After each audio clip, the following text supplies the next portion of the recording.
It's time for the Rick Smith Show. Now, here is the voice of the working class, Rick Smith. And welcome, brothers, sisters, working class heroes. This is the Rick Smith Show. Thanks so much for being here today on the big program. Lots to get to, lots to talk about. Journalist John Harwood had an interesting tweet talking about, how the mainstream media is, well, in his estimation, incorrectly covering this election cycle. And his tweet was great. He said, voters don't want this is the wrong frame. First, it's incorrect. Voters could have chosen other nominees and didn't. Second, he said, half you-know-what, backsided, do you like these two politicians? Poll question doesn't yield useful information. He said the nominees are night and day different. Cover the difference. And this is the part where this isn't sexy. Covering the difference, the policy. Do we want to talk about policy in this country? Do we want to accurately report what each side, red hat, blue hat, Trump, Biden, do we really want to know what they think? Or is it better to go, Joe Biden's old? Well, so's Donald Trump. Do we want to just, be force-fed the horse race?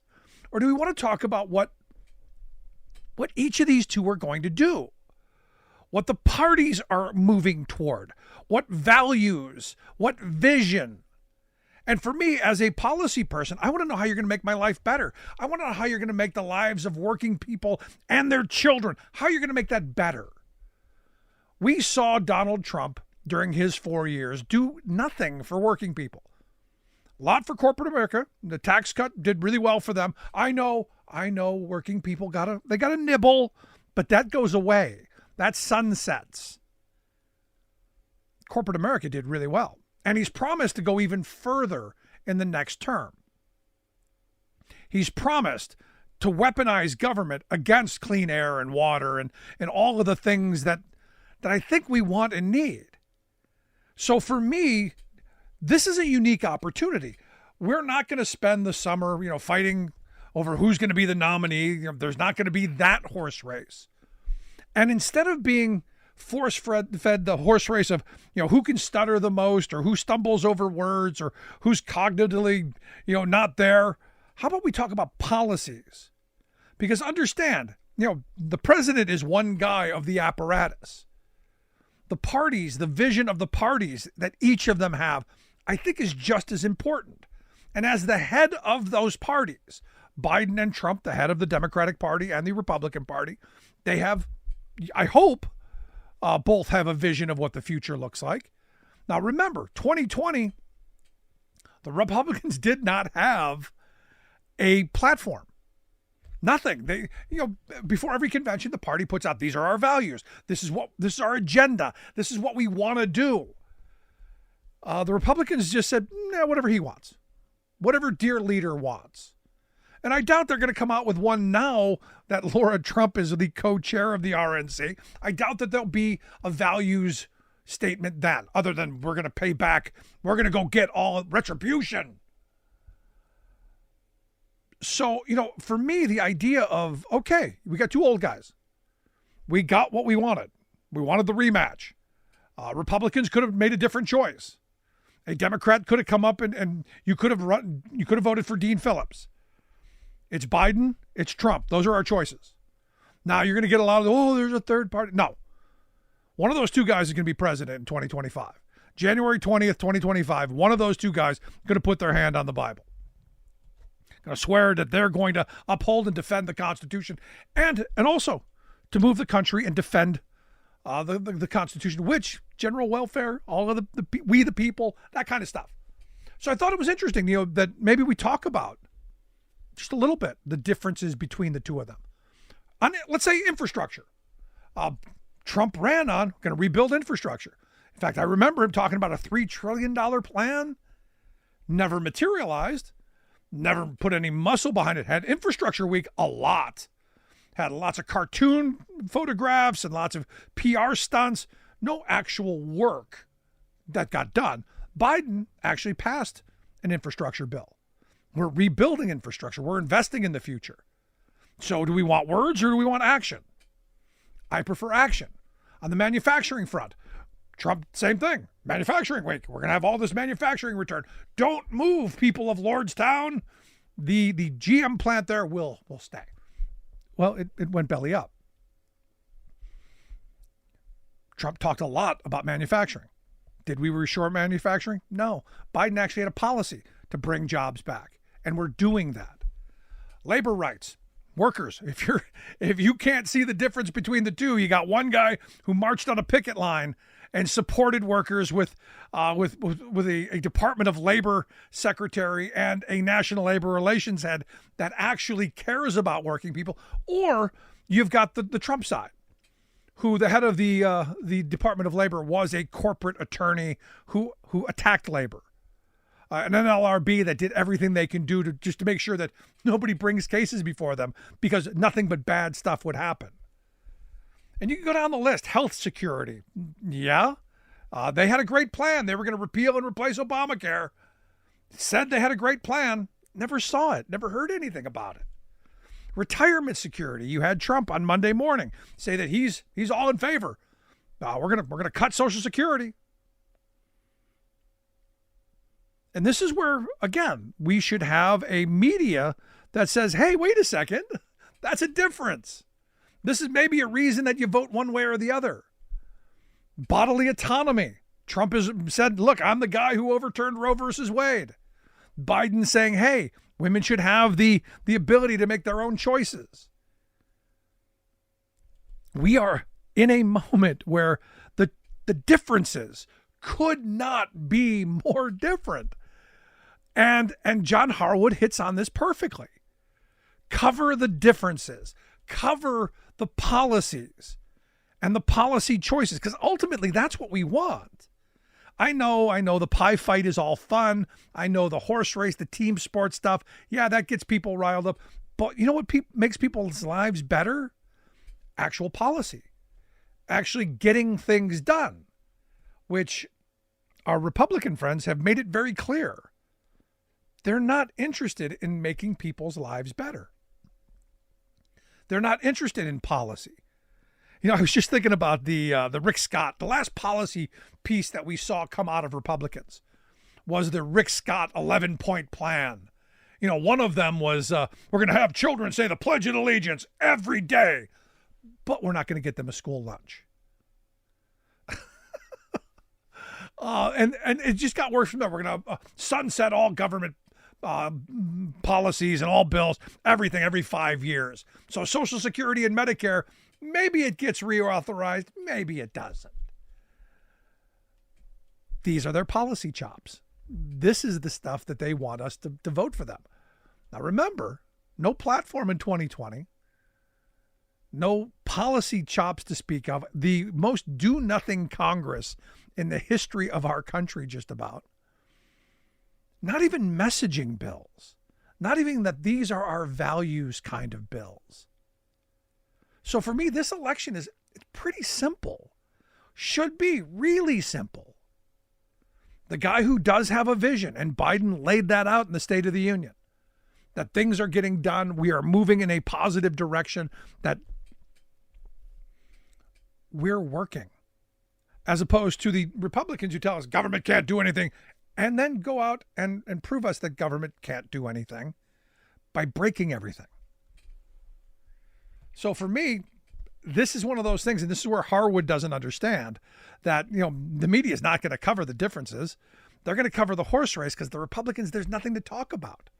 If you were to report honestly, you'd say, well, Republicans have nothing. But they're not going to do that. So we're going to get stuck with Biden's old and all of the, someone tripped on the carpet. You ready for it? Quick break, right back. When we come back, Alex Lawson's going to be here from Social Security Works talking about a difference between the two and the two parties. Back after this.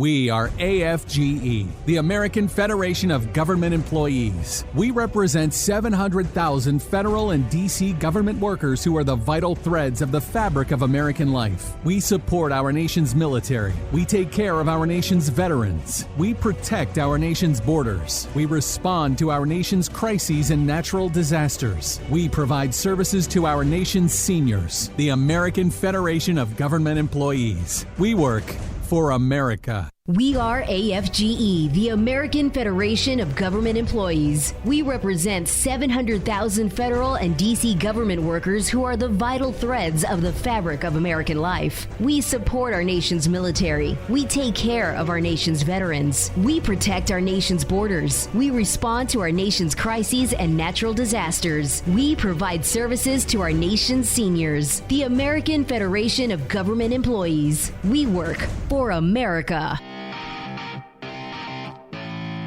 Welcome back to the Rick Smith Show. Now, here is Rick Smith. So Monday morning, Donald Trump was on Squawk Box, up early for the Squawk Box, and said the quiet part out loud. Yeah, he wants to cut Social Security. And now what the weird thing is this is a guy who's always walked the line, always told old people what they wanted to hear. That we're not going to do that. And interestingly enough, on the day that Biden comes out with his budget that says, hey, we're going to expand benefits, Trump is saying now, well, we're going to cut. Here to share some thoughts on what that cut could be. Why now? I've asked our good friend Alex Lawson to come talk with us. Alex is the executive director of Social Security Works, our website, socialsecurityworks.org. Alex, thanks for taking time for us. Always, Rick. And it is a news-filled morning for me. So I'd love to dive right into that, although I think you covered the reason that he was asked on Squawk Box is because President Biden was releasing his budget today. And so it's in the news. And I think your lead-in of saying it was 6 a.m., I think Trump accidentally told the truth, which is what happens with politicians when they're lying all the time, right? I've said on here with you, and when Trump was president, he cut Social Security. He proposed cuts to Social Security every single budget that he put out. It's just he knows that, when he gets on TV, he's supposed to lie and not say that part.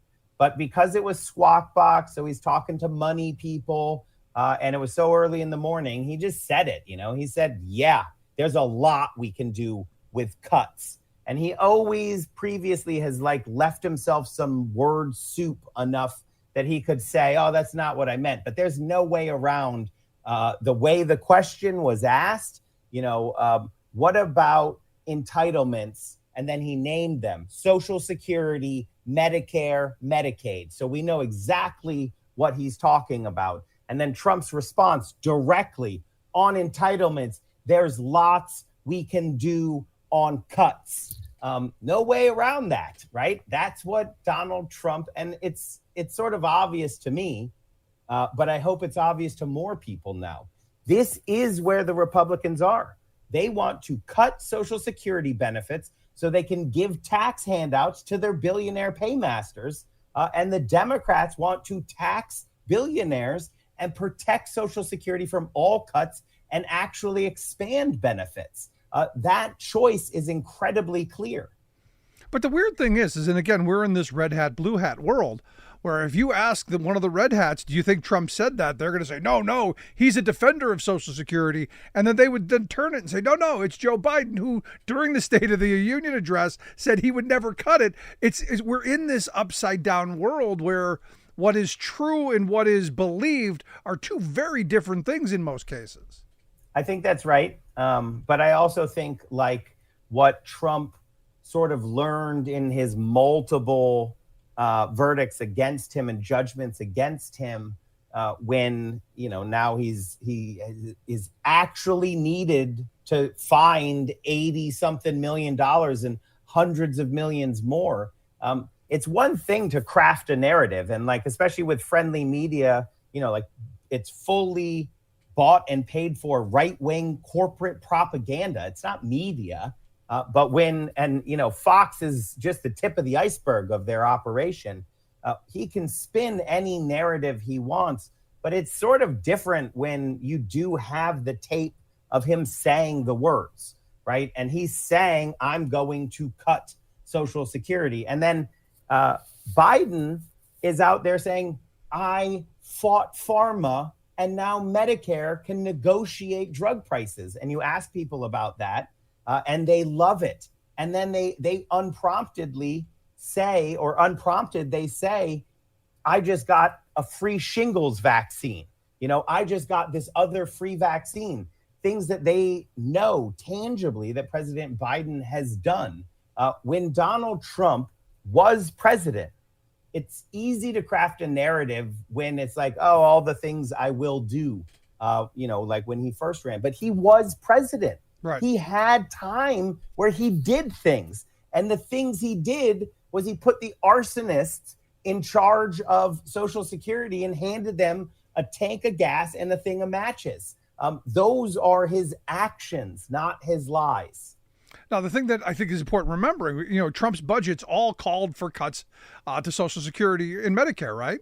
Every single one of them, because that's Republican orthodoxy, right? And you know that. And I do think that it's widely not understood, which is why they, last State of the Union, the Republicans went nuts when Biden just accurately described what they are doing and what their ethos is. One of their North Stars is the destruction of Social Security.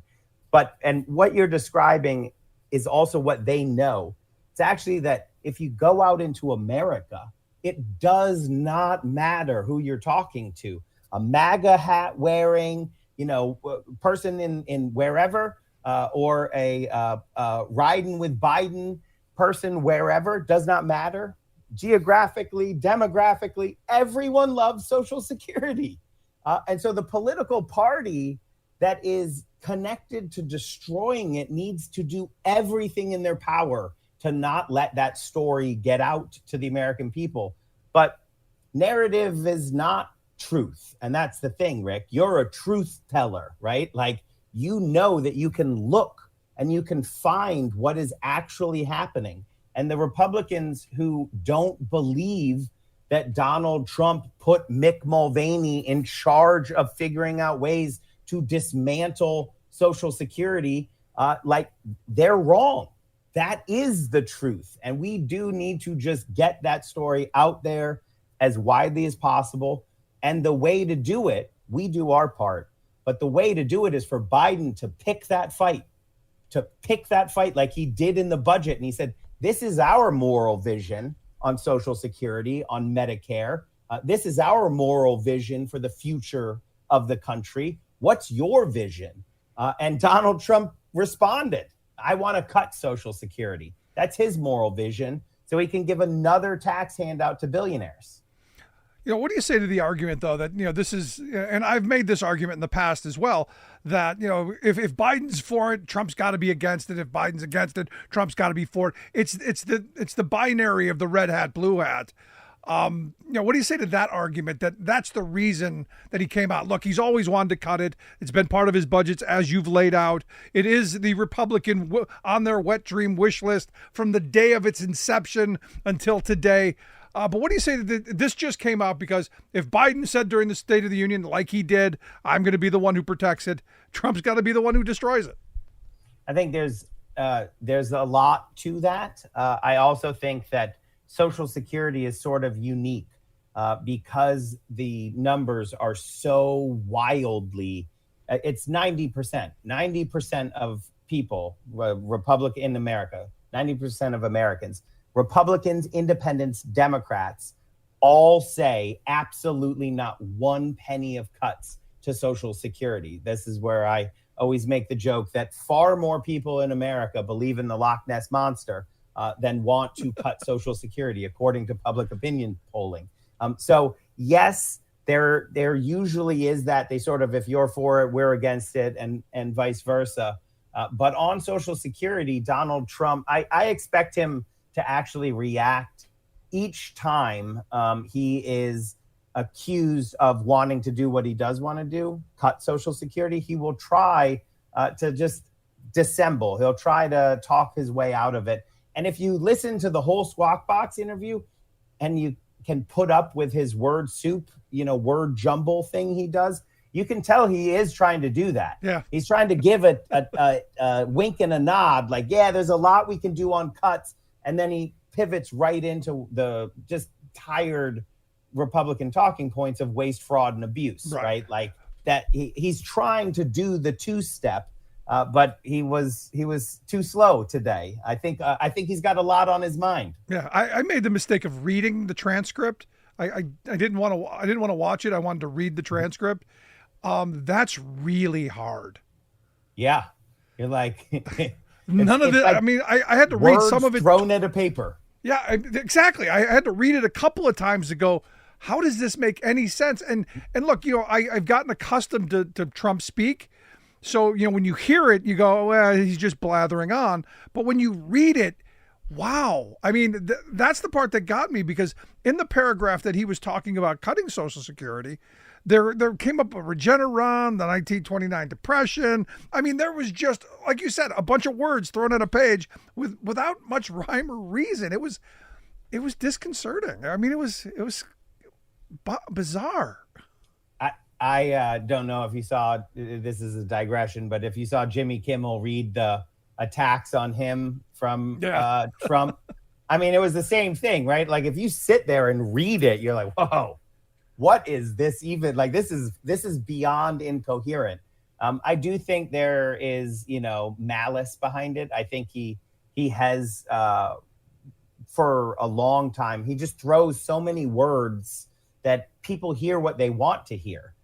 And he has, his base who will believe, and then he will clean it up, or he'll have his people clean it up if necessary. So, and in this one, I want him to try to do that. I want his apparatus to come alive and try to pretend that we don't have evidence from his 4 years as a president of what he thinks and what he wants to do on Social Security and Medicare. And Rick, I know you remember this, but just to remind everybody, when he was right before the election, when Biden defeated Donald Trump and became the president of the United States, Donald Trump was promising cuts to Social Security in the second term, right? He was saying to those billionaire donors that he needed, he was saying, I'm going to get to that. And if you reelect me, I'm going to cut Social Security. So that's why he has to do the wink and the nod, is talking to the Wall Street folks that he and all the Republicans rely on for their elections. As I remember, though, in going back to that, and fortunately, it's a period that I try to forget. I remember the argument is we've got to kill it so we can save it, being the frame of we're really going to protect your Social Security, but first we have to kill it. Yeah, always. I mean, this is their whole thing, that they being Wall Street and the politicians who dance to their tune. They are like, oh, no, we want you to have a secure retirement. We are the ones who want to protect your future. We just want you to have power over it. And what they mean is we want you to invest your money into Wall Street funds so that we can take extraordinarily high fees and just privatize Social Security, because no one profits off of Social Security. And they see that as a huge mistake. No one's getting rich off of Social Security. We pay into it when we can, and it's there for us when we need it. And there's no person in a $8,000 suit taking their percentage off the top. And that's why administrative costs for Social Security are less than 1%. Less than 1 penny of every dollar that you pays in goes to administer the entire thing. And that's what Wall Street, the billionaires, the amount of money we're talking about, Rick, is bigger than anything that they have now, even with all of what they've got. Social Security is the prize. If they can get their hands on it, nothing will make, someone or group of people richer. And we know what happens. We've seen it around the world. Look at Chile. Every time they do this, they have to revert back to a pay-as-you-go system and it costs enormous amounts of money, and a few people become billionaires. That's what it's all about. And a whole bunch of people end up suffering because of it. So Absolutely. last line of questioning I've got for you, because I see this as one of those issues. And if you watch the State of the Union or listen to it, the president had two frames that I thought were really important. One, we've got to save democracy, first and foremost. And two, this idea of fairness.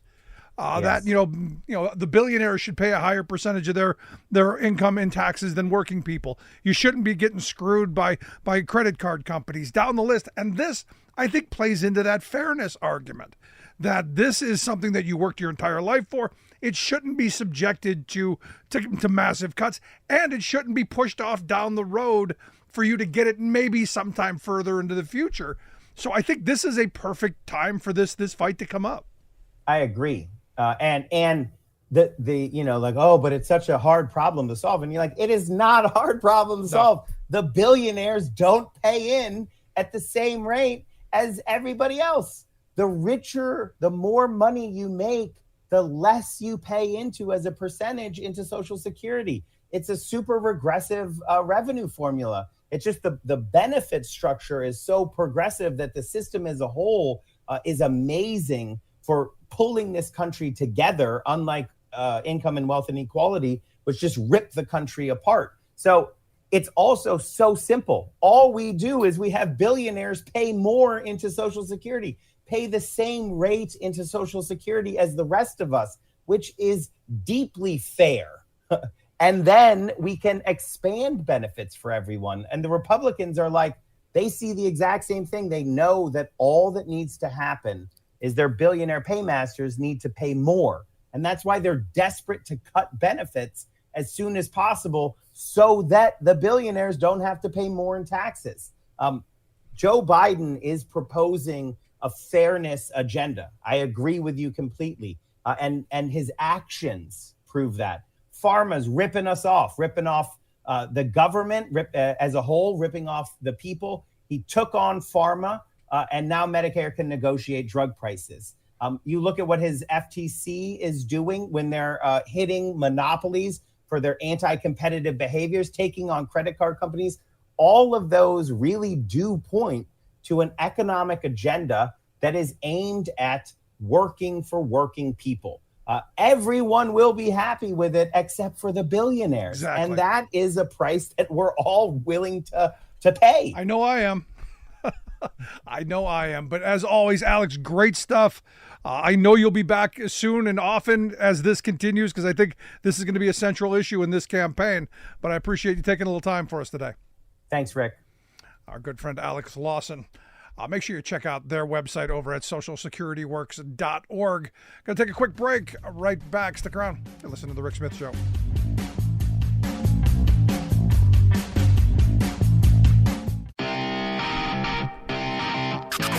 You're listening to The Rick Smith Show, where working people come to talk. So it is Sunshine Week, and not just because the sun is out and it's getting warmer and we're all looking forward to spring and summer and all of that. No. Sunshine Week is where we go, hey, how are our tax dollars being spent? How much money are we giving to corporate special interests? How are the lobbying crowd faring at the expense of we the people? And are there examples of us, I don't know, having a good idea of where our tax dollars go, which is why I thought it'd be a great opportunity to reach out to our friends over at Good Jobs First. They've got a report out on Sunshine Week and celebrating open government and all of that stuff, which is why I've asked Arlene Martinez to come talk with us. She is the Deputy Executive Director over there at Good Jobs First, goodjobsfirst.org, the website. Arlene, thanks for taking time for us. Yeah, thanks for having me, Rick. So Sunshine Week, this should be a celebratory time, a time where we're happy and joyful, right? Yeah, well, it should be and it could be. There are a lot of places that are doing transparency well. That's actually what we decided to focus on this week, were places that are doing transparency right, because we're very critical of the many, many places doing it wrong and hiding how our money's being spent. So, but there are places doing it well. Yeah. So let's start with Transparency Week. When did this start? And how did it start? So Sunshine Week started in 2005 by what was then the American Society of Editors. And they got together and they said, let's take a week and really talk and spend the week focusing on how important open government is to democracy and to everything that we hold dear. And it's because of open government and how our money's being spent. Is it being spent well? We can't begin to see if government's working for us if we don't know where the money's going. So they started this week of transparency. And I've been involved with it for many, many years because I was a journalist before I got here. No, and I think it's important. And I think the point of knowing how our money's spent and what priorities we put on investing or not. And I look at a lot of the corporate subsidies that I've complained about over the years, building stadiums, giving corporations wild amounts of money for I don't know why in a lot of cases. So it's good that people at least 1 week out of the year are focused on this. I wish it were every week of the year. So let's talk about this. Are there states that are doing sunshine well? Are there states that are doing transparency well, explaining how tax dollars are being used? Are there any states that are doing really well? Yeah, so we like to think about Sunshine Week as taking place all year round because we're always trying to promote transparency around economic development. And these subsidies that you're talking about, they go to corporations in the name of economic development. But what does the public really get in return? So a couple of years ago, we did a report scanning 250 programs across the country. Every single state, their most expensive programs we looked at to see how successful they were in terms of transparency.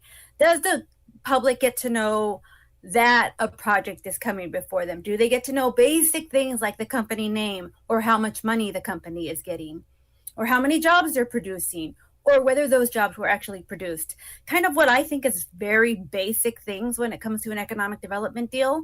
Those are the questions that we were asking. Now, the winner was Nevada, because Nevada does things pretty well. They actually give the public the advance notice. They let people know how many jobs are supposed to come.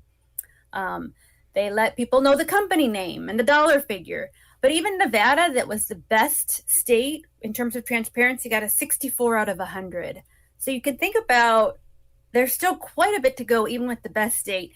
On the other hand, you saw Alabama and Georgia, they got scores of 0 because it is still not possible to go into, let's say, Georgia and find a deal without FOIA-ing for it, without submitting a public requests report. They put up the report for 30 days and then they disappear, and we don't consider that transparency. Wow. And even in the best case scenario, 64 out of 100, that's still failing where I went to school. So a lot of work to do. But, in talking about these subsidies, and look, I've been critical of the vast majority of them because I think in a lot of cases it's money thrown down the drain.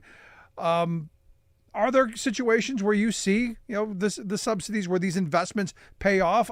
I mean, recently, Joe Biden's been talking about CHIPS and the CHIPS Act and the investments that are being made there.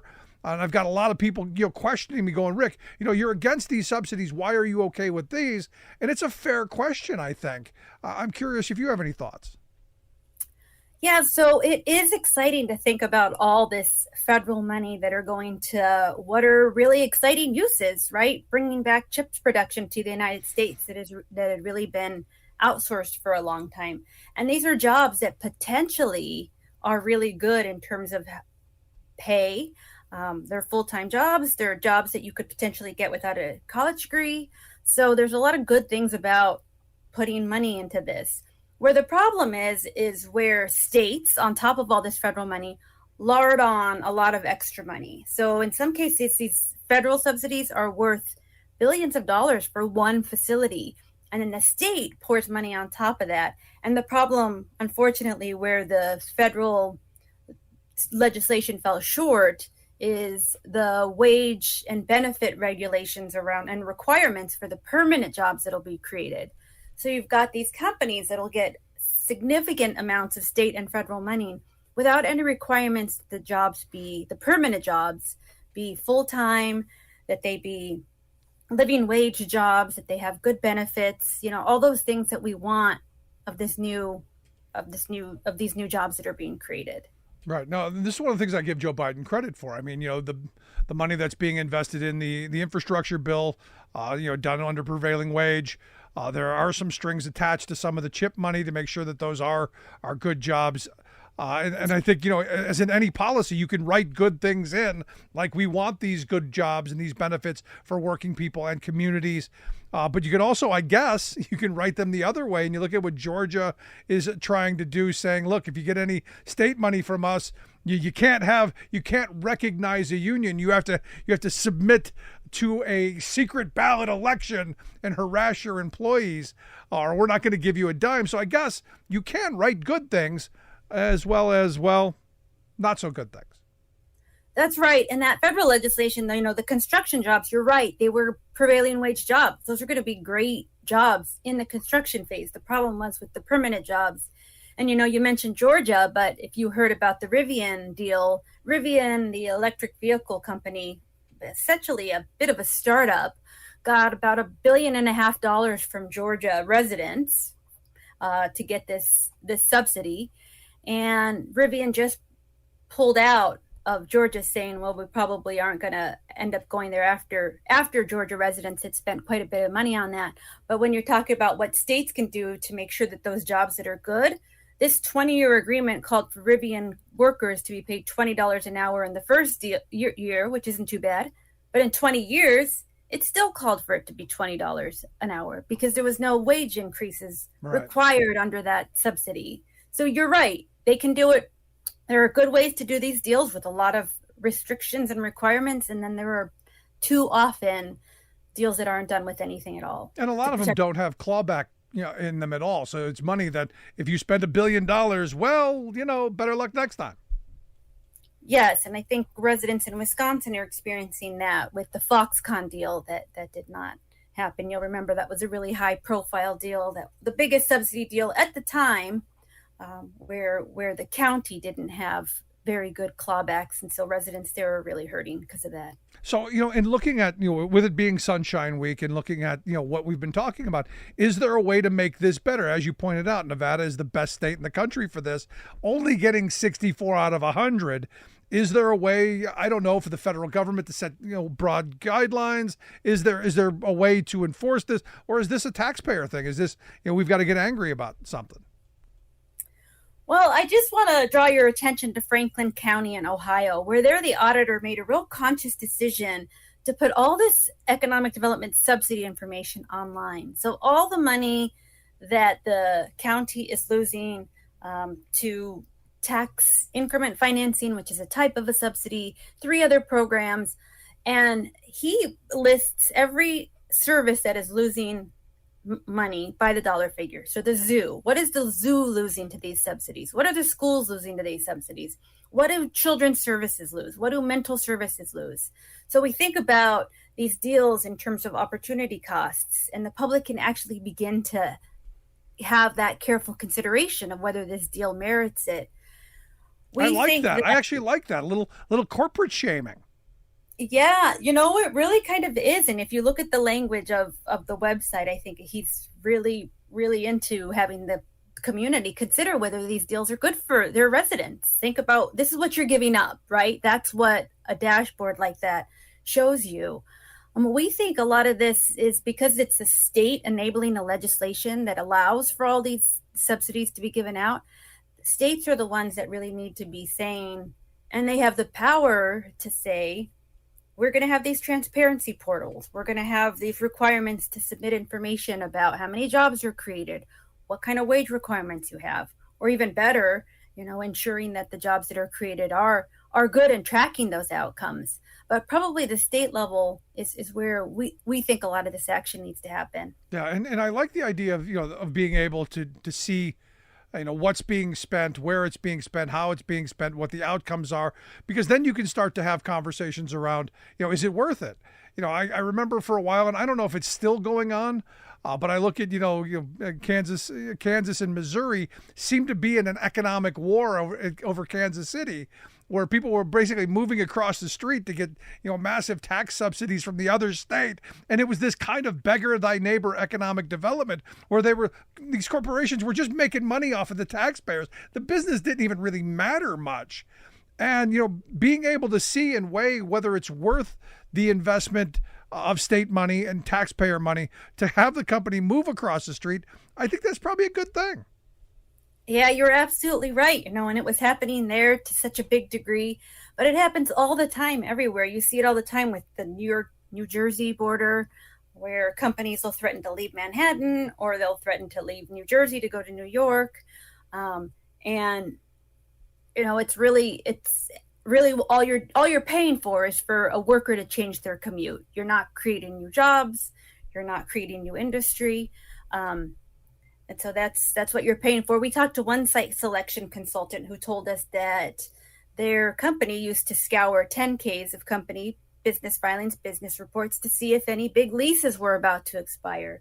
So then they could reach out to the company and say, your lease is about to expire.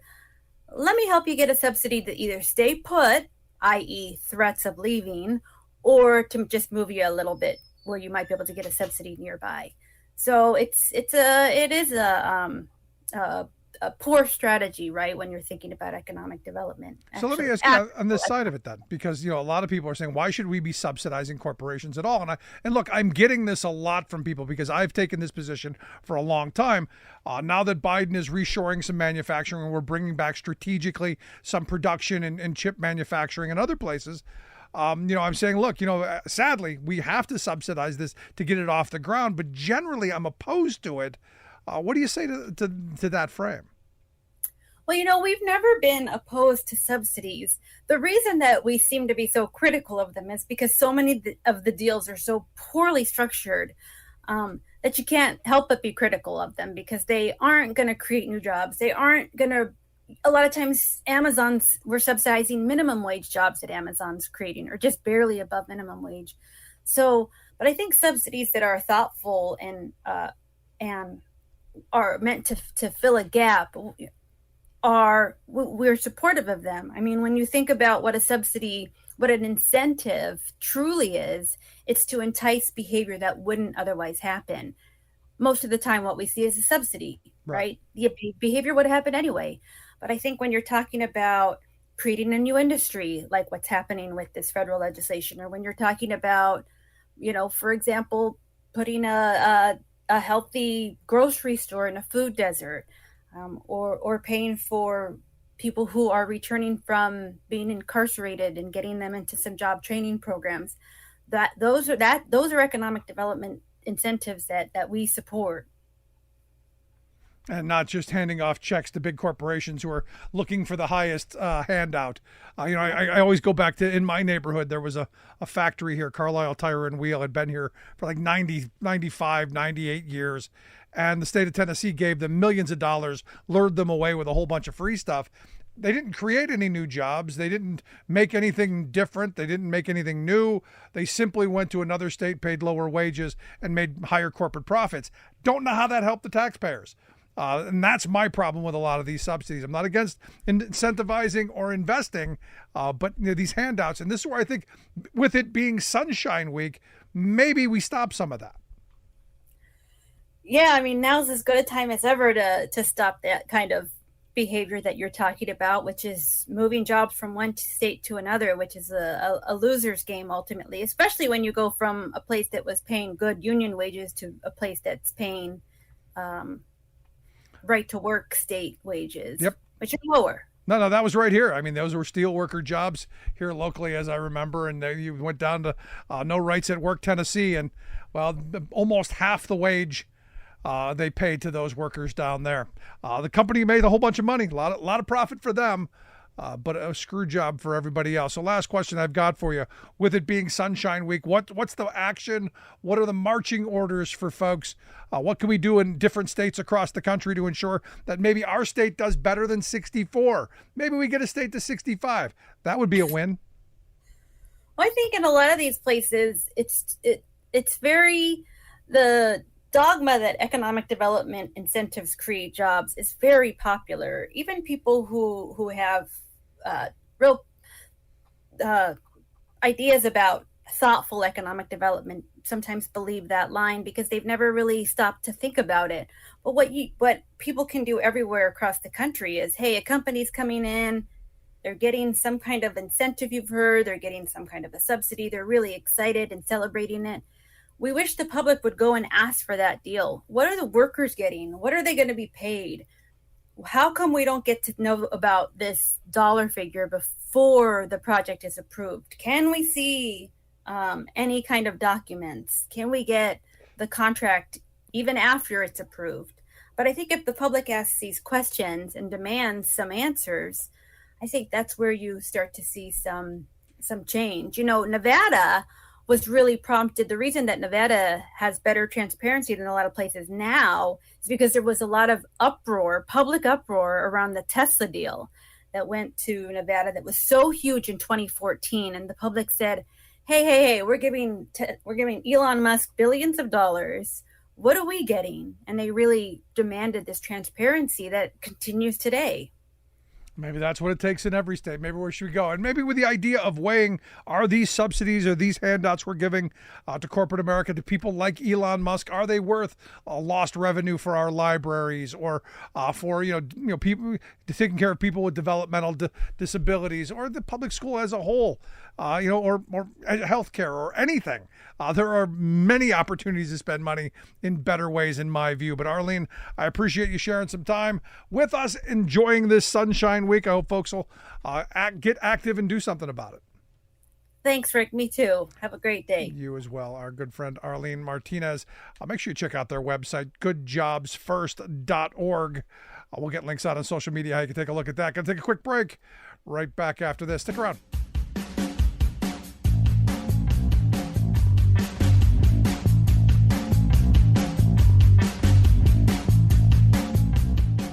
I'm Rick Smith, and this is Labor History in 2. On this day in labor history, the year was 1930. That was the day that Mahatma Gandhi began his famous Salt March. The march was to protest British colonial rule of India and the repressive salt tax waged on the Indian people. Under British rule, Indian people were prohibited from producing salt. They were required to purchase expensive British salt that was heavily taxed. Gandhi brought international attention to this injustice with a 240-mile march to the city of Dandi on the coast of the Arabian Sea. Dozens of supporters of the cause began the march with Gandhi. As the march passed through villages, and more joined the trek and gathered to hear Gandhi speak. They reached the sea by April 5th. The next day, the marchers scooped up salt deposits from the shore in defiance of the British salt regulations. For the next 2 months, Gandhi continued to organize salt protests. He planned a march on large salt works, but was arrested before it began. In his absence, some 2,500 protesters picked up and carried out the actions. The marchers were brutally beaten by police. In total, 60,000 people were arrested during the campaign. Gandhi was held for more than 6 months until his release was negotiated.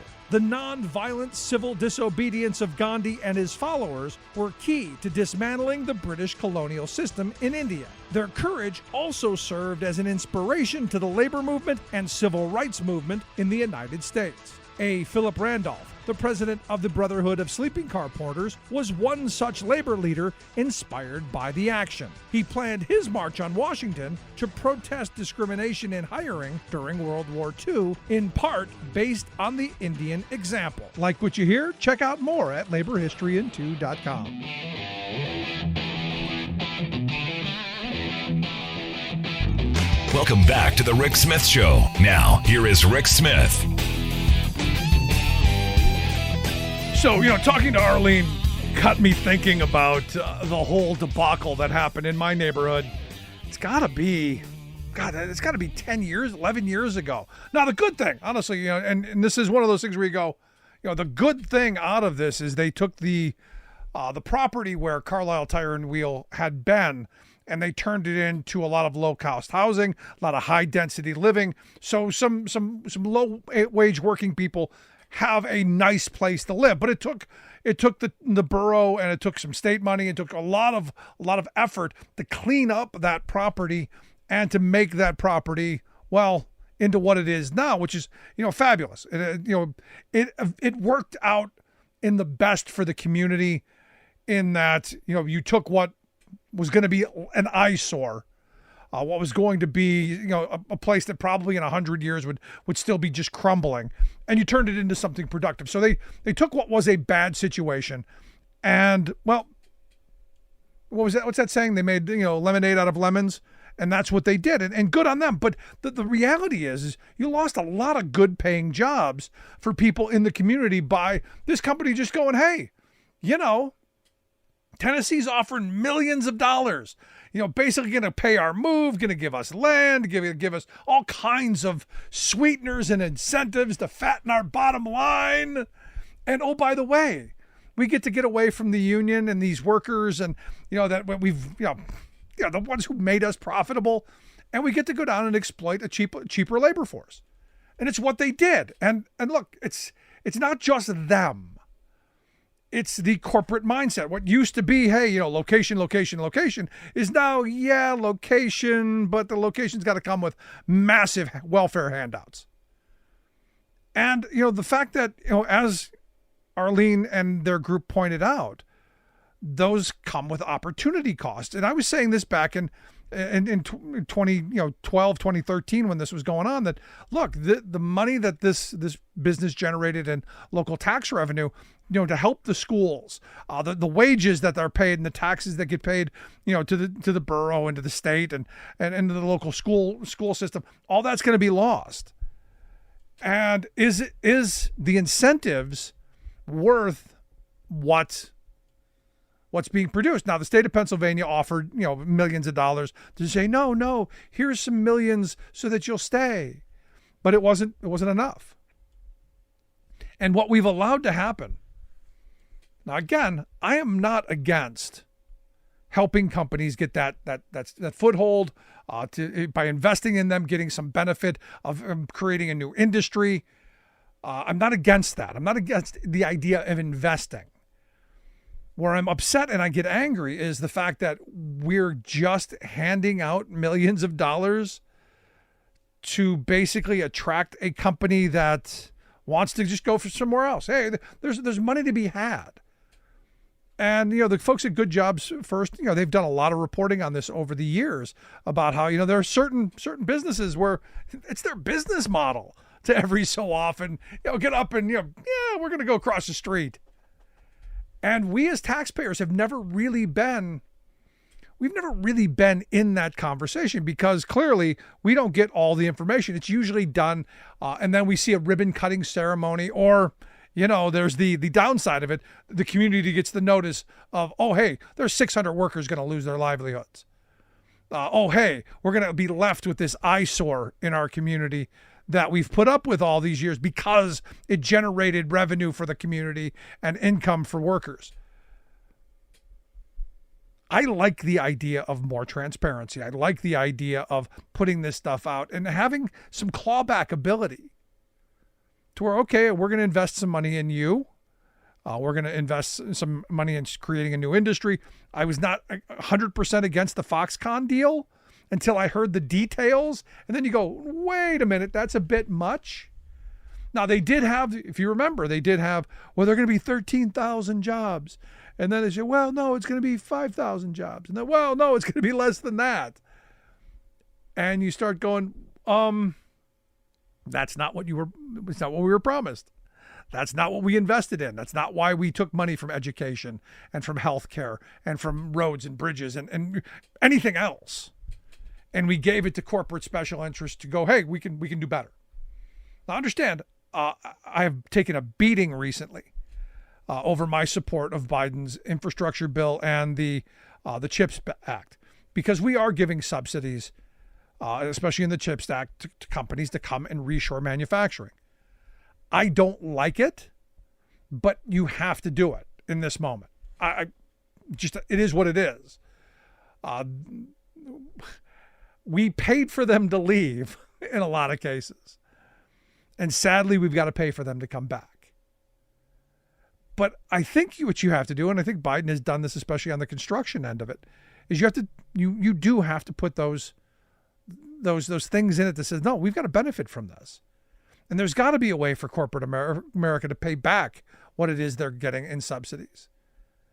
which is why it's weird to me that, the Republicans keep talking about, we need more corporate tax cuts and all of that, where we should be going, no, if we're giving you money, we should be getting that money back. We should be taxing corporate America, kind of like Dwight Eisenhower did. Since, our great socialist president, I keep arguing we should be going back to his tax code. I look at this as an opportunity. Start taxing corporate America like we did during Ike's era, 56%. And maybe start going after, the individuals, our high earners, the ones who pocket all of this wealth. Start going after them. Maybe like Ike did in 1953, 92% top marginal tax rate. Yeah, that's what it was. And you wonder how we paid for our wars, and we still had money to fund the GI Bill so people could buy homes. And we had you wonder how college was affordable and healthcare wasn't backbreaking. You wonder, maybe we get there again. Want to hear your thoughts? Email me, rick@thericksmithshow.com. Miss any portion of the program? Grab the podcast. And as always, appreciate you being here. We'll see you back here next time. You've been listening to The Rick Smith Show. Email Rick at rick@thericksmithshow.com. Until next time, this has been The Rick Smith Show, where working people come to talk.